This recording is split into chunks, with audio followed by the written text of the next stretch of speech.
Alors c'est l'histoire des disciples qui étaient avec Jésus et ils étaient dans la barque. Jésus leur a dit, allons de l'autre bord.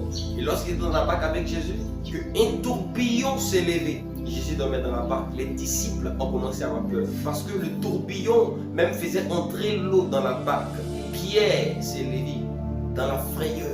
Pierre réveille son maître. Ne vois-tu pas que nous périssons? Parle au tourbillon et le tourbillon s'arrête pas. Si tu veux réussir dans la vie en tant que chrétien, numéro 1, lorsque tu es face au tourbillon, ne quitte pas la barque. C'est l'erreur que plusieurs font. Numéro 1, reste dans la barque. Lorsque le tourbillon s'est levé, les types dans la crainte n'ont pas directement sauté dans l'eau.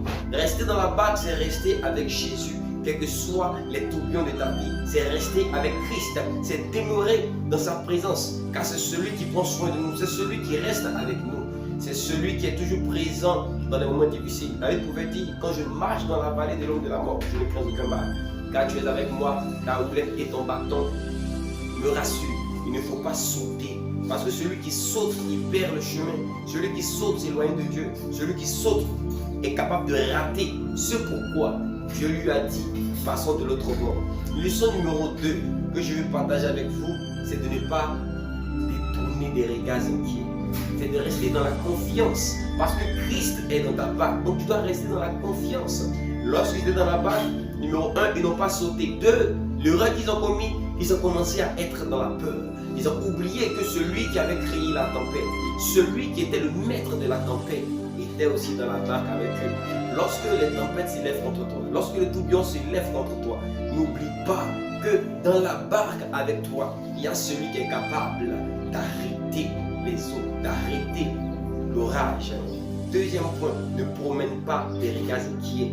Lorsque tu es dans des moments difficiles, ne regarde pas à gauche, à droite, ne te compare pas aux autres, ne dis pas, oh qu'est-ce qui se passe vraiment, oh Dieu, est-ce que tu es encore là? Ce sont des choses qui feront couler ton bateau.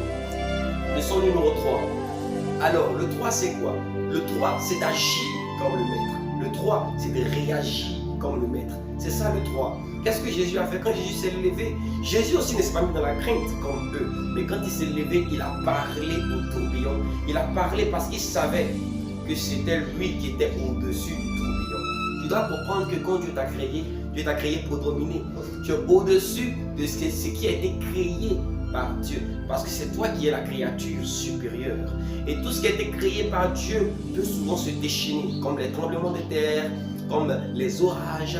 Mais sache que tu es au-dessus de ça, parce que tu es né pour dominer. Tu es créé pour assujettir. Donc, le troisième point, c'est d'agir comme le maître. Il faut parler à la montagne. Il a dit, si tu as la foi comme de grains de sénévé, tu parleras à cette montagne se déplacera. Donc il faut parler à la montagne, le tourbillon, la montagne, la terre, les orages, les ouragans, le feu, tout ça sont des entités spirituelles qui ont des oreilles pour entendre la voix de l'autorité. 4, c'est la vision de Dieu. La vision de Dieu. Lorsque Jésus partait avec les disciples, il a dit, allons de l'autre bord. Il a dit, passons de l'autre bord. Mais eux, ils ne savaient pas pourquoi il les disait allons de l'autre bord. En vérité, à l'autre bord, il y avait un homme qu'on appelait le fou de Gadara. Et pour lui seul, que Jésus partait là-bas. Et au travers de lui, sa vie allait être gagnée. Donc quand Dieu t'a appelé, quand Dieu t'a attiré, tu dois savoir que quand il t'a dit allons de l'autre bord, il ne faut pas seulement que toi. Ce n'est pas toi seulement qui veux diriger, mais de l'autre bord, il y a un fou. De l'autre bord, il y a ta famille. De l'autre bord, il y a ton pays. De l'autre bord, il y a l'impact que Dieu veut créer. C'est pourquoi il te dit allons de l'autre bord. Et s'il te dit allons de l'autre bord, ça veut dire que tu ne dois pas mourir en chemin. Ça veut dire qu'il a programmé que tu ne mourras pas en chemin. Je déclare sur ta vie alors que tu écoutes ce message, que la puissance de Dieu te localise et que tu passes à l'autre bord au nom de Jésus. Que Dieu vous bénisse.